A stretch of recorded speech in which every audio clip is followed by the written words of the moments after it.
Hola niños, ¿cómo están? Hoy vamos a orar, pero a Jesús y a Dios. Todos van a cerrar sus ojitos y van a repetir después de mí. Papito Dios, te damos gracias por este día, por los pastores, por los niños de la iglesia y por todos de la iglesia.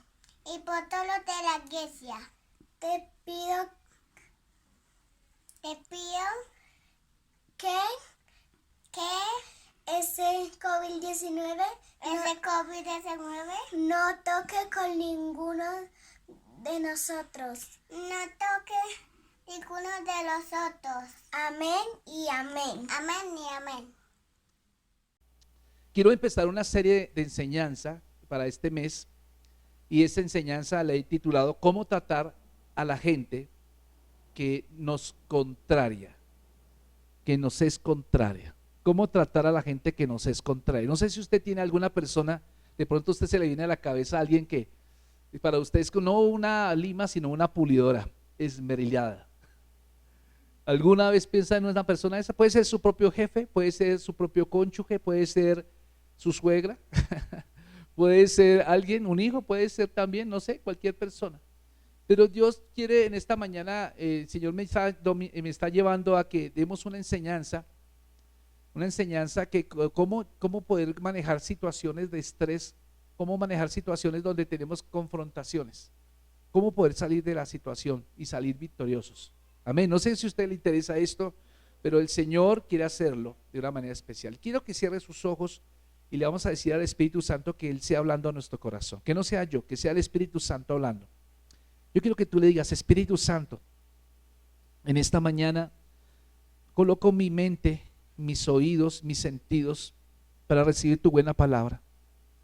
Ayúdame, Señor, a entenderla y a comprenderla, pero sobre todo ayúdame a ser un hacedor de ella, que pueda ver los frutos por obedecer tu palabra, Señor, de una manera especial. Y gracias, Padre, porque en esta mañana oramos porque sabemos que cualquier elemento distractivo, cualquier cosa que pueda robar la palabra tuya, hoy la ponemos delante de la cruz y colocamos nuestro entendimiento delante de ti para que tu gloria descienda, Señor, y que nos des el poder de hacer tu palabra. Gracias, Señor. Bendigo esta iglesia y bendigo si hay alguien enfermo, levante su mano si está enfermo o alguien sabe de alguien enfermo. Señor, hay sanidad en esta mañana, hay sanidad, Señor. No sé si recibe la sanidad, pero la sanidad se ganó hace 2000 años en la cruz. Cuando Cristo murió en la cruz del Calvario, Él venció al Satanás y venció la enfermedad, la pobreza y venció el temor también. Entonces aquellos que entregan su corazón a Cristo, Cristo viene a morar dentro de ellos y entonces el perfecto amor echa fuera todo temor, porque Dios es amor. Así que, Señor, declaramos sanidad, declaramos provisión, declaramos, Señor, que ninguna de estas cosas nos inquietarán, porque nosotros hemos creído a ti, Señor. Gracias por todo, porque tú nos dijiste: en el mundo tendréis aflicción, pero confiad, yo he vencido al mundo. Amén y amén. Bien, hoy vamos a hablar acerca de cómo tratar a la gente que es contraria a nosotros. Cómo tratarla, o más que cómo tratarla, quisiera tocar el tema de cómo amarla. Cómo amar a esas personas que quizás piensan diferente a nosotros. Cómo amar a aquellas personas que nos ofenden con sus palabras, con sus tonos. Cómo amarlos, cuesta mucho trabajo, ¿cierto? Y para entender esto, el Señor nos dice en la carta de Juan. Vamos a la carta de Juan capítulo 13. Juan capítulo 13, versículo 34 y 35. Vamos allá a la palabra, Juan 13, 34. ¿Qué dice la Biblia? Dice la Escritura así, mis amados hermanos. Evangelio de Juan capítulo 13, 34 y 35. ¿Qué dice la Biblia? Dice: un mandamiento nuevo os doy, que os améis unos a otros como yo os he amado, que también os améis unos a otros. Y en esto conocerán todos que sois mis discípulos. ¿Cómo conocerán que somos discípulos de Cristo? Si tuviereis amor los unos con los otros. Amén. Vuelvo y repito, un mandamiento nuevo os doy. ¿Qué es lo que estamos hablando? Esto que estamos diciendo no es una sugerencia de parte de Dios, es un mandato, es una orden. Cuando el Señor da una ordenanza, espera que se cumpla, espera que se obedezca. Y entonces la Biblia nos enseña claramente aquí que Cristo estaba con sus discípulos aquella noche que fue entregado. En la misma noche en que Jesús fue traicionado, fue cuando dio esta enseñanza a sus discípulos después de que Jesús mismo, miren ustedes el versículo 1, miren la pericopa del capítulo 13. ¿Cómo dice la pericopa del capítulo 13? Dice el titulito, dice, Jesús lava ¿qué? Los pies de sus discípulos. Ahora, para entender un poco esto, la Biblia nos muestra que aquí estaba en la misma noche que Cristo iba a ser entregado, fue la misma noche que él tuvo su cena con sus discípulos. La Pascua la celebró con sus discípulos. Y entonces los discípulos, entre ellos había de todo, había una amalgama de personas, hermano, que déjeme decirle que los discípulos de Cristo no eran perfectos. Era muy complicado porque usted mira a los caracteres o mira las personalidades de esos discípulos, va a darse cuenta de algo, que no eran perfectos. Número uno, miremos a un Pedro que era demasiado sanguíneo, un hombre que quizás hablaba primero y luego pensaba, que era acelerado, ¿cierto? Que era como el líder del grupo, tal vez era el mayor, pero tenía problemas de carácter y era una persona que prometía y luego se arrepentía. Ahí vemos cómo negó a Cristo en 3 ocasiones, ¿cierto? Y luego salió llorando amargamente. Pero no podemos decir que Pedro haya sido una mala persona, es un apóstol y nos da un ejemplo impresionante. Por ejemplo, Pedro, copiamos que Pedro fue el único de los discípulos que anduvo sobre el mar. Fue el único que dijo, Señor, si en verdad eres tú, haz que yo vaya a ti caminando sobre el agua. Aunque dudó por un momento y se hundió, pero tenía problemas de carácter. Otro que vemos, Tomás dudó, ¿cierto? Y él dudó incluso después de la resurrección de Cristo, Señor, si no meto mi dedo en la llaga, no creeré que tú has resucitado. Vemos a un Mateo que era publicano, Mateo, el que lleva el nombre del Evangelio. Mateo fue un cobrador de impuestos y nadie le caen bien los cobradores de impuestos. Pero también tenemos a un Simón que era celote. Los celotes en el tiempo de Jesús eran como los guerrilleros de hoy en día, eran enemigos del gobierno, eran enemigos del imperio que estaba en momento, eran los romanos, ¿cierto? Entonces un celote era enemigo natural de un publicano que era un hombre que cobraba impuestos para el imperio de Roma, eran naturalmente enemigos. ¿Qué le parece a ustedes de Juan? Que uno mira las cartas de Juan y dice, hijitos míos, dice, qué ternura de nada. Si Juan era el hijo del trueno, tenía como sangre norte santanderiana. Yo creo que ese hombre todo lo arreglaba a punta de plano, pero después de que él conoce a Cristo, transforma su carácter en un carácter semejante al de Cristo. Entonces vamos a mirar que si siguiera mencionando los otros apóstoles, los otros discípulos, no acabaría. Pero lo que quiero llegar a este punto es que Cristo trató con gente completamente diferente. Yo no sé si habían discusiones allá dentro del grupo, porque el celote con el publicano, y usted qué, no, usted no cree, no sé qué.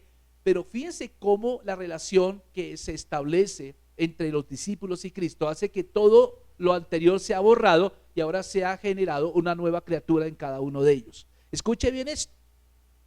Cuando el Señor está diciendo acá, y lo leo en la versión traducción lenguaje actual, dice la palabra de Dios, en el versículo 34 dice, les doy un nuevo mandamiento, ámense unos a otros. Ustedes deben amarse de la misma manera que yo los amo. Y si se aman de verdad, entonces todo el mundo sabrá que ustedes son mis seguidores. Jesús está diciéndole a sus discípulos, la mejor manera que otros conozcan que ustedes son cristianos es el amor. Pero no es el amor de telenovela que hemos aprendido, amados.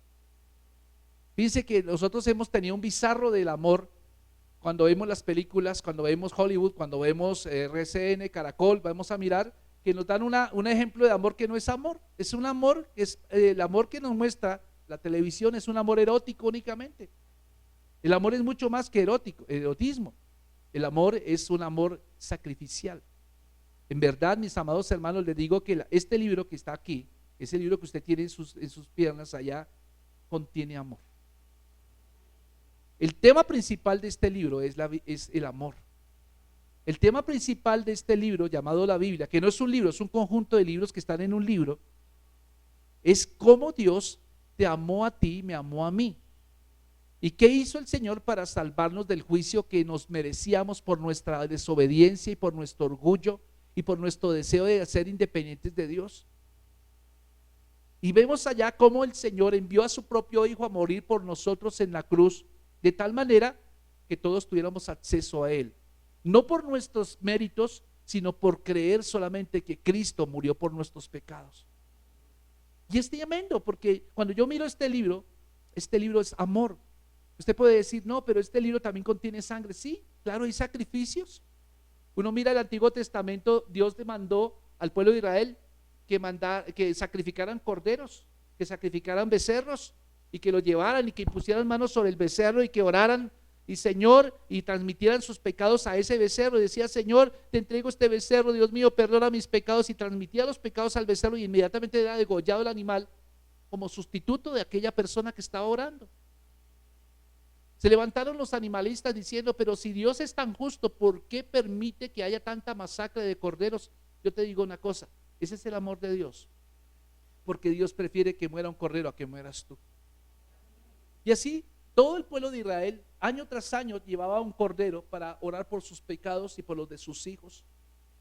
Los reyes llevaban con sacrificios, el pueblo llevaba sacrificios, el sacerdote sacrificaba corderos por sí mismo.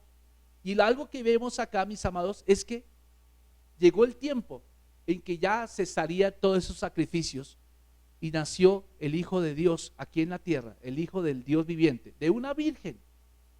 Nació de una virgen. ¿Y sabe por qué nació Cristo de una virgen? Porque esto que connotaba que no había un papá humano, sino que el papá era Dios. Que el ADN del Salvador del mundo no era un ADN del ser humano, sino era el ADN del mismo Dios. Quiere decir que ese ADN no vendría contaminado por el pecado original que cometió Adán y Eva, que se transmitía naturalmente de generación en generación. Y por eso es que nadie en el mundo podía salvarse a sí mismo. Era necesario que hubiese un sustituto, y ese sustituto se llama Jesucristo. Amén. Gloria a Dios por eso. Entonces, debido a ese amor que el Señor derramó por nosotros, sin que nosotros lo conociéramos, es que Él espera que cuando tú entregues tu corazón a Cristo y Cristo venga a vivir dentro de ti, tú empieces a caminar como Él ama. Porque ¿cuántas personas ofenden a Dios al día? ¿Tú lo has ofendido al día? ¿Tú siendo cristiano has ofendido a Dios? ¿Has contristado al Espíritu Santo al día? ¿Lo has apagado? Fíjate que continuamente estamos apagando el Espíritu Santo. Cuando discutimos con mi esposa o cuando hablamos de alguna cosa que nos lleva a tener contienda, muchas veces vamos a ver que contristamos al Espíritu Santo en el caso de que no nos arrepintamos, en el caso de que no reconozcamos nuestra falla. Y escuche esto, Dios nos llama a amar. Pero mire usted, mi amado hermano, la primera cosa, ¿cómo trato yo a la gente que es contraria a mí? Primero, ama a la gente como Dios te amó a ti. Escriba eso. Ama a la gente como Dios te ama a ti. Para poder entender esto, yo tengo que entender la cruz. Yo no puedo dar algo que yo no tengo. Es imposible darle a la gente algo que yo no soy. Imagínense que yo, porque tengo un problema en el trabajo, y entonces vengo con amargura de corazón y vengo y les inyecto a ustedes todo mi veneno. ¿Qué hago con ustedes? Los enveneno también. Y hay muchos hogares en este momento y hay relaciones empresariales, relaciones laborales que se sostienen sobre eso, sobre cosas que ocurrieron en el pasado, personas que fueron maltratadas en su infancia, personas que fueron azotadas, que fueron, no sé, humilladas, y guardaron eso en el corazón, lo guardaron acá como una raíz de amargura, y cuando llegó el momento de tener amistades, relaciones, vino ese pensamiento, ¿y qué hizo? Empezó a ser prevenido en las relaciones. Y una de las cosas que me enseña el amor es que el amor es como saber que algún momento vamos a ser traicionados.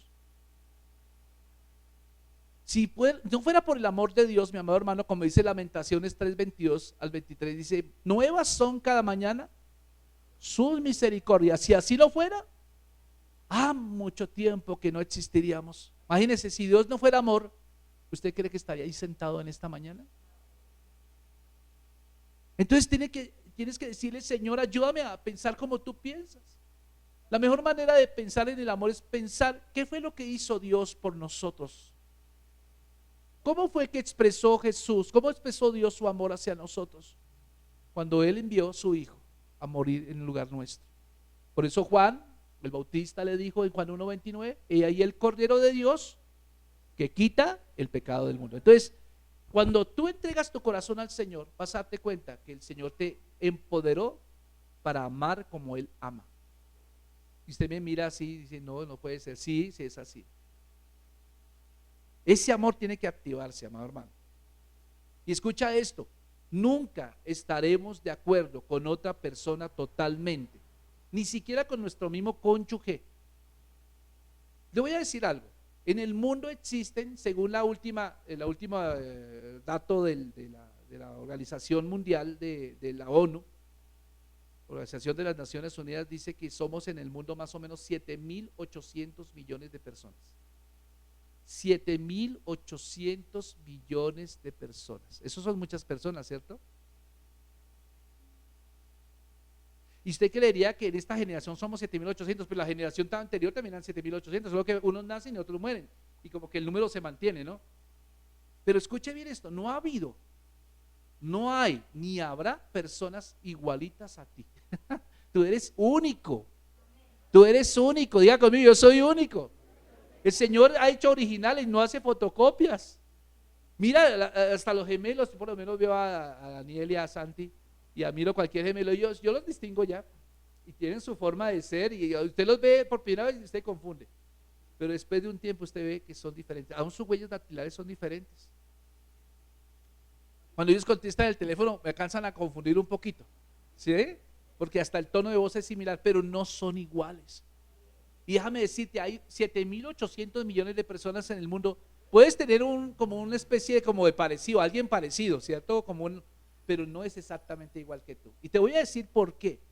Siendo esta la razón fundamental por la cual Dios nos ha hecho, que somos totalmente diferentes, aún así, si hubiese alguien que tuviera tu mismo aspecto físico, aún así sería diferente. Porque fíjate algo, vamos a mirar no solamente en el área física, sino miremos en el área emocional. En el área emocional muchas veces somos diferentes. Por ejemplo, tenemos de pronto inclinaciones a comer cosas diferentes. Por ejemplo, nos gusta el deporte. Por ejemplo, a uno le gusta el baloncesto y al otro le gusta el fútbol. O miremos la parte política: a uno le gusta este candidato, a otro le gusta. Entonces vamos a mirar que siempre por alguna parte vamos a encontrar una diferencia. Una diferencia. Escuche, basado en este principio, aunque todos seamos diferentes, porque tú tienes que saber que hay gente diferente a ti, no gente difícil. Cuando tú hablas de una persona, dices: es que esa persona es complicada. No. Esa persona no es complicada, esa persona es diferente a ti. Es diferente a ti. Entonces, tú tienes que empezar a mirar, hacer el ejercicio de ver a las personas no como enemigas, porque la misma Biblia dice que nuestra lucha no es contra carne ni contra sangre, sino contra potestades, contra principados, contra huestes de maldad en los lugares celestiales. Ahora, ¿sí me entiende esto? El Señor lo que nos está diciendo es que siempre habrá gente diferente, pero a pesar de que esa gente sea diferente, aún tú tienes la capacidad de amar a esa gente. Amén. Ahora, ¿por qué el Señor nos obliga a amar a gente que nos hiere? ¿Por qué el Señor nos da la orden de amar a otros? Como dice Juan 13:34. Pues cuando Dios nos manda a amar, o cuando Jesús nos manda a amar, lo primero que hace es que el Señor, no mires de ninguna parte del texto que lo primero que está diciendo es que primero tienes que estar de acuerdo con la gente para amarla. No, el Señor está diciendo: primero ámala, y si da la solución, puedes estar de acuerdo con él, o si no, no. Entonces el mandato es claro para el pueblo de Dios, porque esta palabra no fue dada a todo el mundo, fue dada a ¿quiénes? A sus discípulos. Pero tú puedes comparar este pasaje bíblico con Romanos 12, del 9 al 19. Vamos allá a Romanos 12, del 9 al 19. Vamos allá rápido. Romanos capítulo 12, 9 al 19, que dice la Biblia. Dice así: el amor sea sin fingimiento, aborrecer lo malo, seguir lo bueno, amaos los unos a los otros con amor fraternal, en cuanto a honra, prefiriéndoos los unos a los otros, en lo que requiere diligencia, no perezosos, fervientes en espíritu, sirviendo al Señor, gozosos en la esperanza, sufridos en la tribulación, constantes en la oración, compartiendo para las necesidades de los santos, practicando ¿qué? La hospitalidad.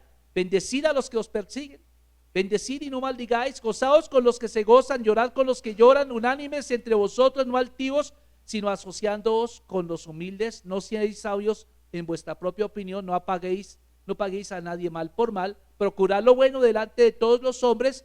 Si es posible, en cuanto dependa de vosotros, estad en paz con todos los hombres. No os venguéis vosotros mismos, amados míos, sino dejad lugar a la ira de Dios, porque está escrito: más mía es la venganza, yo pagaré, dice el Señor. Así que si tu enemigo tuviere hambre, ¿qué haces? Dale de comer. Si tuviere sed, dale de ¿qué? Pues haciendo esto, ascuas de fuego amontonarás sobre su cabeza. No seas vencido de lo malo, sino vence con el bien el mal. Entonces, es la misma palabra. Ahora Pablo le está escribiendo a una iglesia en Roma, una iglesia conjunto de creyentes. Ahora, si usted se nota, esta parte bíblica, la parte de primera carta a los Corintios 13, que es el capítulo del amor, se va a darse cuenta que los receptores de esas cartas no son gente normal, son gente cristiana. Gracias por el entusiasmo. ¿Qué son? Entonces Dios no le está pidiendo a alguien que no, o sea, algo injusto. Dios está diciendo: yo te he dado a ti la capacidad de amar, entonces tú puedes amar. Pablo le está diciendo a los romanos: tú puedes amar. Jesús le está diciendo a sus discípulos: ustedes anduvieron conmigo 3 años, pueden amar. Pablo le está diciendo a los corintios en capítulo 13: ustedes pueden amar.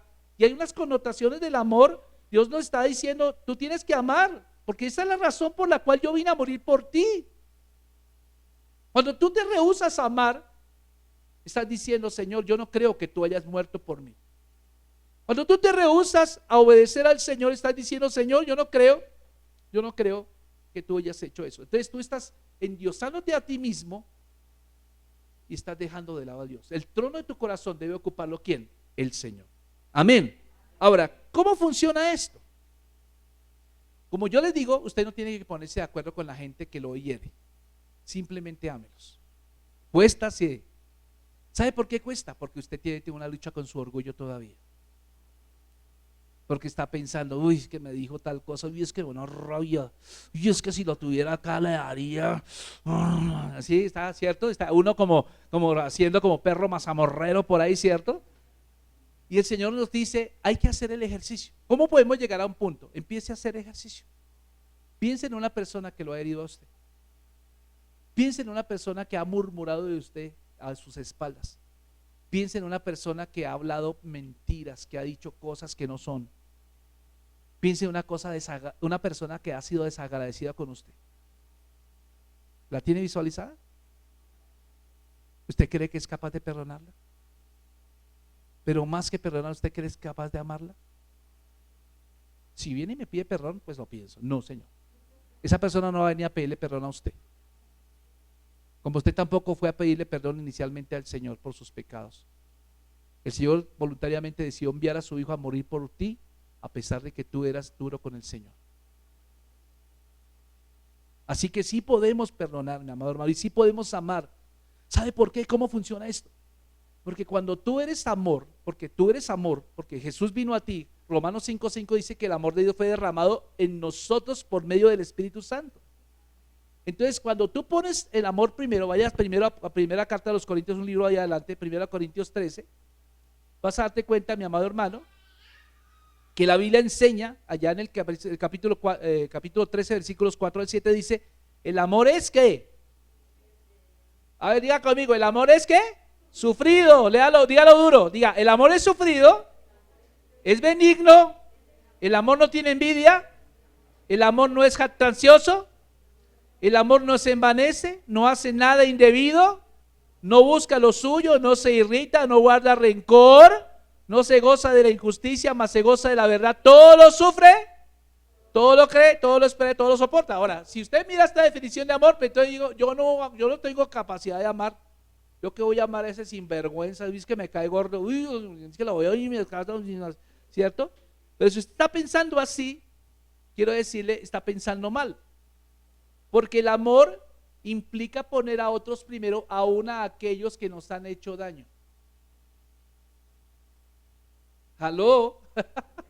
¿El amor qué es? Implica poner a otros primero, aún a aquellos que nos han hecho daño. Y el Señor está diciendo, según Juan 3:74, esto no es una sugerencia, esto es un mandato. Cuesta. No sé si ustedes supieron que el pastor Gille Ávila, que ya está en la presencia del Señor, cuenta la historia que el pastor Gille Ávila, un hombre atracó a su hija, la atracó y la asesinó. Imaginen el dolor de un padre cuando le matan a su hijo o a su hija. El primer pensamiento que vino sobre este varón era venganza. Venganza, y oraba, Señor, haz tu juicio, que llueva un rayo, que lo parta en dos, Señor, que se vaya al infierno, a la paila mocha, que esté allá por la eternidad, por los siglos de los siglos. Cuando de repente el pastor empieza a orar y empieza a orar y empieza a orar, y de repente el Espíritu Santo le revela, mira, eso que estás pidiendo no es correcto. Usted va a encontrar que hay salmos de increpación, ¿cierto? Increpatorios, que están ahí. David le dice, Señor, que mis enemigos caigan a mi derecha, y Señor, y ¿cierto? Y uno dice, Señor, pero esos salmos son del Antiguo Testamento, eso es antes de que Cristo muriera en la cruz del Calvario. ¿Qué quiere decir? Esos salmos de increpación ya no son para nosotros. Nosotros ya ahora estamos en Cristo Jesús, y el Señor nos dice un nuevo mandamiento, les doy un nuevo mandamiento. ¿Se acuerdan que Él dijo, ustedes se acuerdan que decía el ojo por ojo, diente por diente? Pues ahora les digo, amen a sus enemigos. Amen a sus enemigos, le está diciendo Jesús, y la gente rasca la cabeza, pero ¿cómo, Señor? Pero esto no es posible. Sí, sí es posible, porque Dios es amor. Y ahora, el amor, de acuerdo a este principio, implica dolor. O sea que si usted dice, Señor, yo quiero amar, implica que alguna vez lo van a traicionar a usted.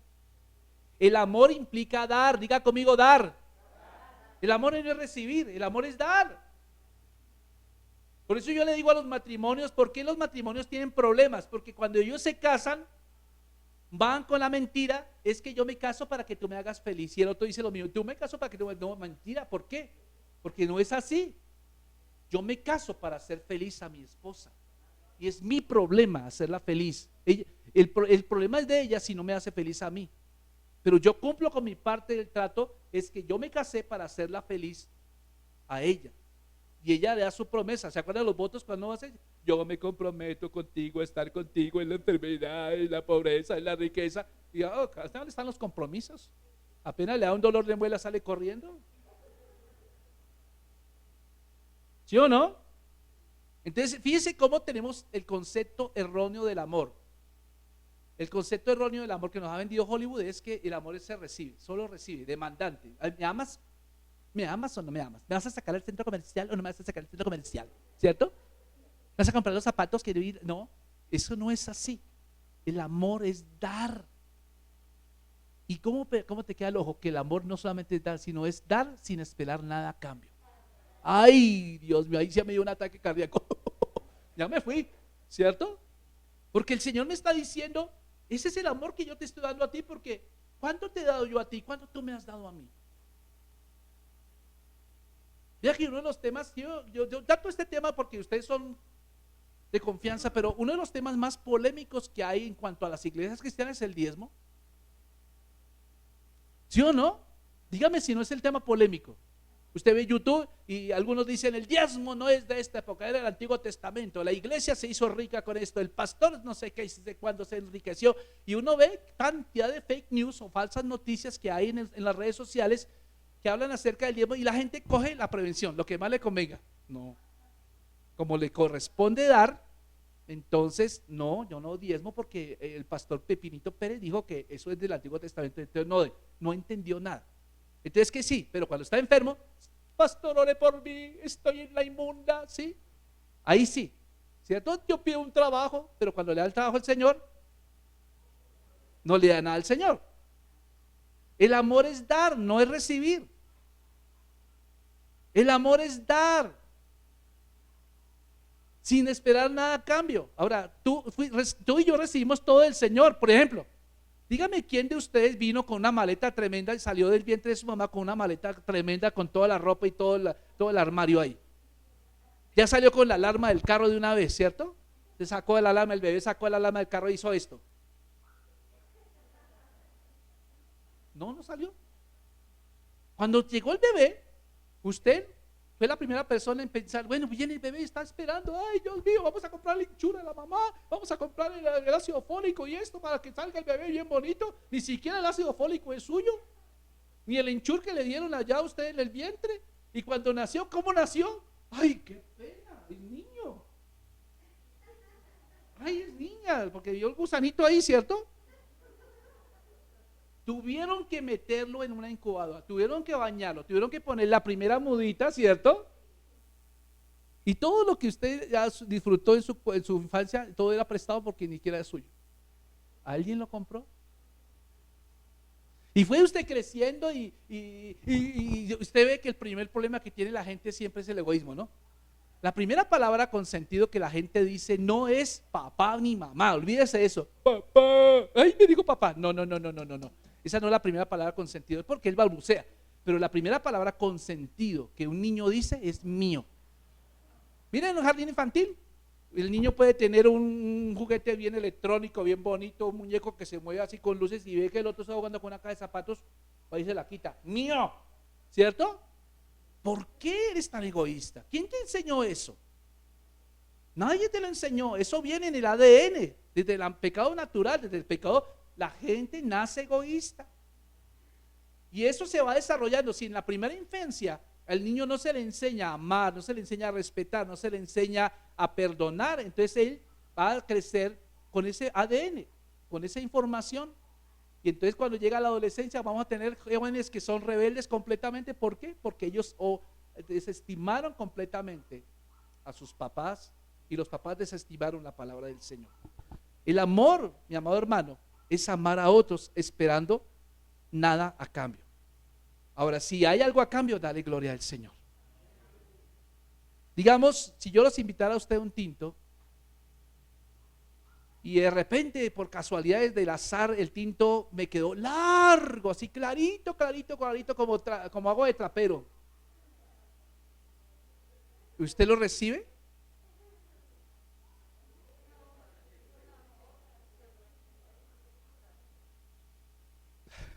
Dividida las opiniones. Dividida las opiniones, ¿cierto? A mí una vez me fui con la pastora a visitar una anciana, no es la que está pensando Conchita, no es otra anciana. Y me acuerdo tanto que vivía en una casucha de tela asfáltica y el piso de tierra y todo, y tenía como 3, 4 perros y no sé, 5 beta gatos y eso no sé qué, y como 1,000,000 de pulgas allí y toda la cuestión. Pero la mujer tenía una pasión por el Señor y quería que le hablaran de Cristo. Y llegamos allá y ella, de su pobreza, nos hizo un agua de panela. Nos hizo un agua de panela y a mí me conmovió mucho eso. El pocillo pues estaba totalmente sucio y literalmente bajaba como aceite de carro quemado por los laterales. Y Dios dio esa agua de panela y nosotros nos quedamos mirando con mi esposa.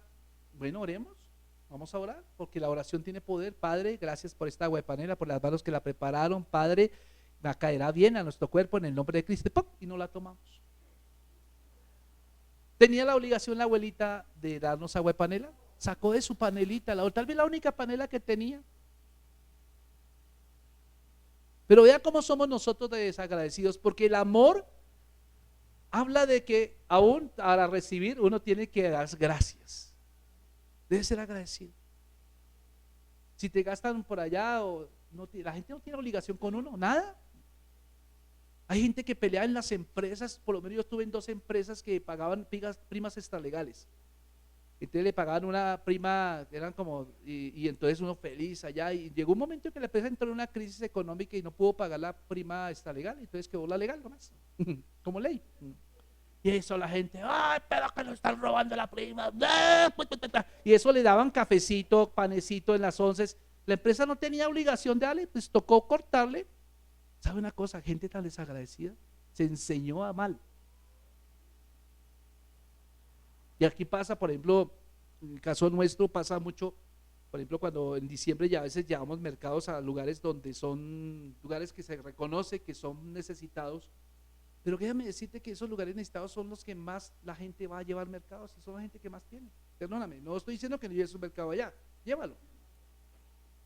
Y un día fuimos a un barrio, que no digo su nombre, que queda en una montaña por acá cerca de Bogotá, y fuimos a visitar una fundación, ¿cierto? Con mi esposa fuimos allá y con el pastor hablábamos, no. ¿Y las mamás qué hacen acá? Yo me imaginaba que las mamás lavan ropa. No, las mamás están abriéndose las uñas, toda la cuestión. Y a las 12 del día, a las 11 llevan los niños al comedor comunitario porque ellas no cocinan. Llega el gobierno, les da sus ayudas, ¿cierto? Esos subsidios, esos bonos. O sea, yo digo, ¿cómo es posible?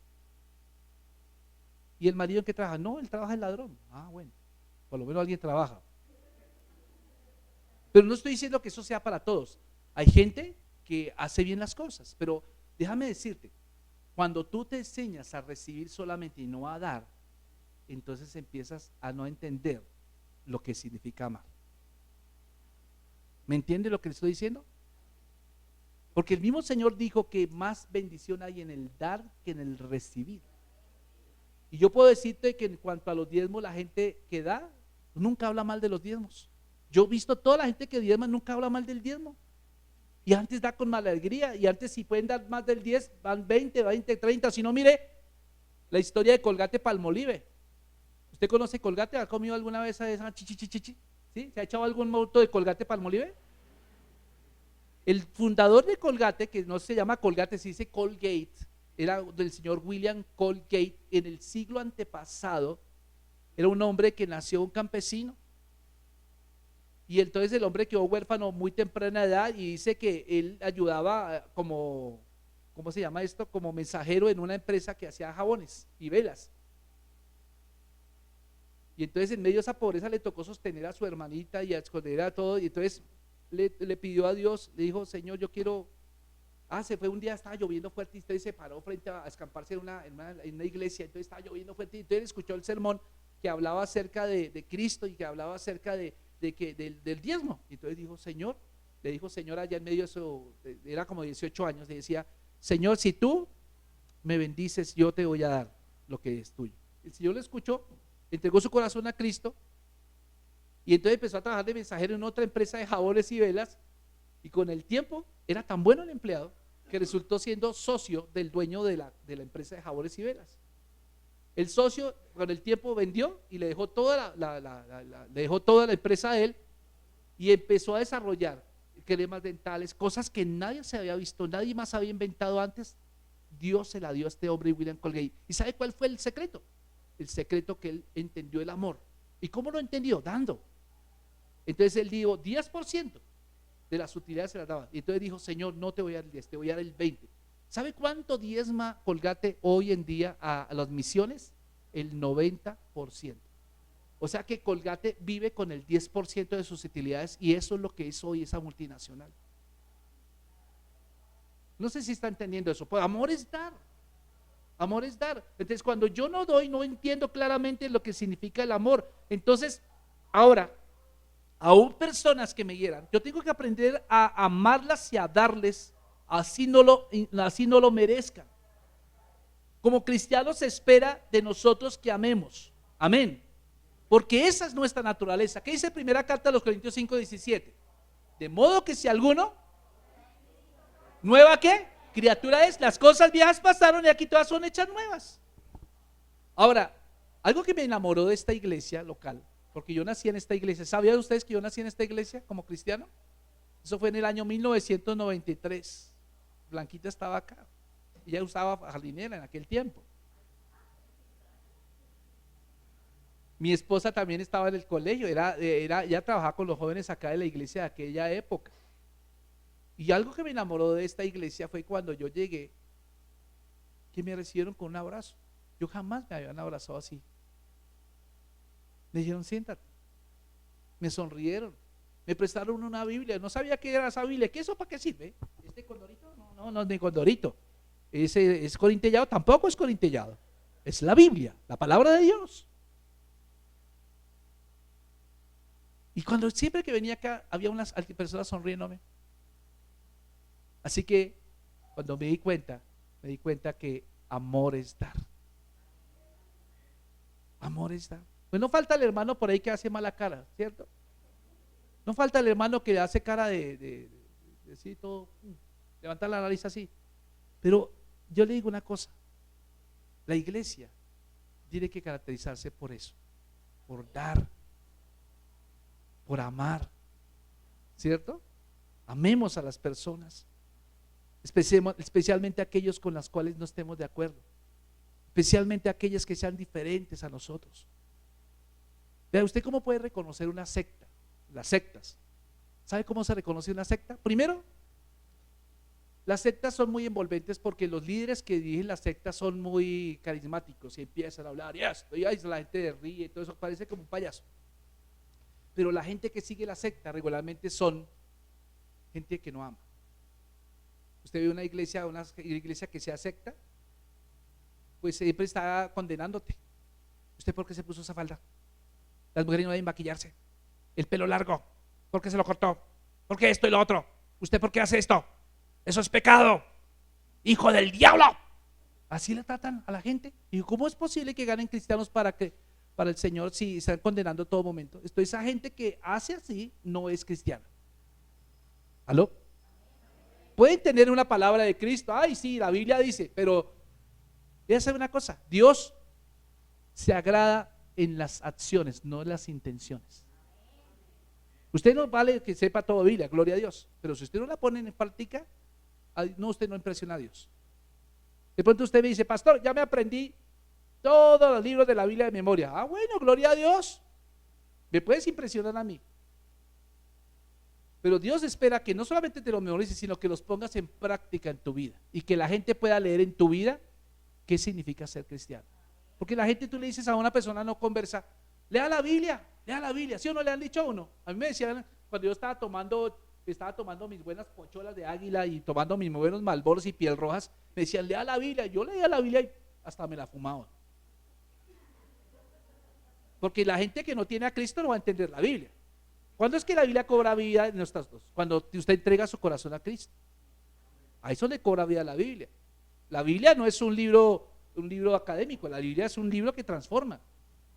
Entonces, por eso, mi amado hermano, amar a las personas que nos son contrarias es un deber que Dios nos está diciendo. Hay gente que vas a tener problemas con la gente, ¿verdad? Por cómo maneja las finanzas, por ejemplo. Hay gente que le gusta endeudarse y a usted no le gusta endeudarse. Y usted le dice, no se endeude. Ay, yo hago lo que me da la gana. ¿Sí? Pues hágalo. Sí. A veces uno pelea por unas bobadas, como decía mi esposa anoche, en la reunión de parejas, a veces uno pelea por unas tonterías. Y no, que a mí me gusta el huevo perico. No, y a mí me hace tibio. Bueno, pues hágalos diferentes, pero no peleen por eso. Somos diferentes. ¿Cierto? Y peleamos por unas tonterías. Y fíjense que la mayoría de divorcios son por puras faltas de comunicación. Ni siquiera son por problemas de faldas. Son puros problemas de comunicación, de cómo decimos las cosas. ¿Y sabe por qué no decimos bien las cosas? Porque no amamos. Alguien decía, ¿por qué gritas si tu persona está ahí? ¿Sabe por qué gritas? Porque lo sientes lejos.